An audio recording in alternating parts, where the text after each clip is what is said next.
आज के social media culture का एक और नतीजा ये है कि हम में से अक्सर लोग मुसलसल दूसरों से अपनी तारीफ और तस्दीक चाहते हैं। हम ये अपनी पोस्टर्स के जरिए जाहिर करते हैं। जब आप अपनी पोस्ट के कमेंट्स देखते हैं, अब वो पोस्टर्स जो लोग आपके बारे में आपके लिए करते हैं, तो ज्यादातर ये किसी न किसी किस्म की तारीफ या तस्दीक की तलाश होती है।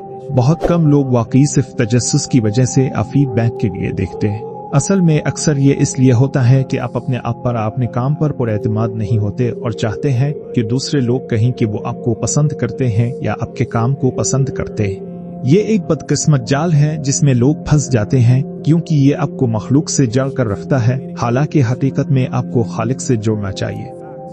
इस बारे में कई मशहूर मिसालें हैं, जैसे नसरुद्दीन होचा और गधे की कहानी।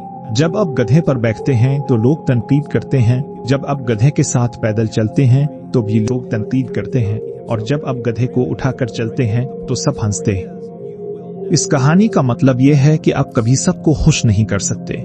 दूसरों की मंजूरी ढूंढना बेवकूफ़ी है, क्योंकि जिंदगी के आखिरी लम्हे में, खास तौर पर क़यामत के दिन जब आप अल्लाह के सामने होंगे, तो सिर्फ इसी की मंजूरी अहम होगी। जिन लोगों की तारीफ और राय के लिए आप फिक्रमंद रहे और खुदा न करे कि आप उसके लिए कोई हराम काम कर बैठें, वो लोग इस वक्त आपके साथ नहीं होंगे। उनकी मदद खत्म हो चुकी होगी और अब सिर्फ अपने रब के सामने खुद होंगे।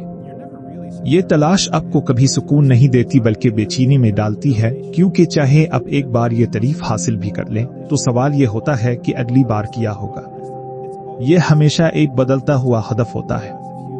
लेकिन अगर आप अल्लाह से जुड़ते हैं और उसकी रजा चाहते हैं, तो यही असल सुकून और इत्मीनान देता है, ये जानना कि आप अपने रब के साथ बेहतरीन कोशिश कर रहे हैं। जी हाँ, हम सब से गलतियां होती हैं, हम सब के गुनाह हैं, मैं भी गुनाह करता हूँ। हम सबको अल्लाह की मग़फ़िरत की जरूरत है और हमें हमेशा तौबा करते रहना चाहिए।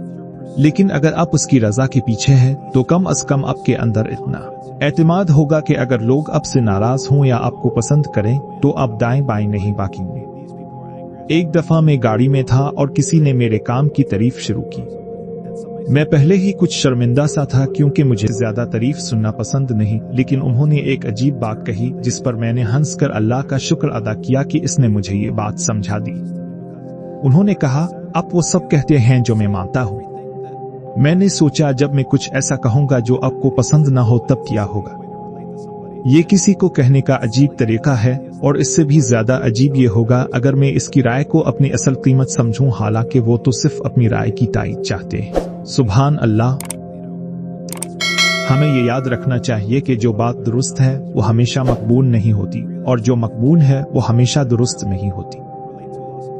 हमें अपनी तवज्जो अल्लाह की रजा पर रखनी चाहिए और अपनी पूरी कोशिश करनी चाहिए कि हम इसको राजी करने वाले काम करें, और अपने आप को इस असर से बचाएं कि हम दूसरों की राय और सोशल मीडिया की तौसीक के मोहताज बन जाएं।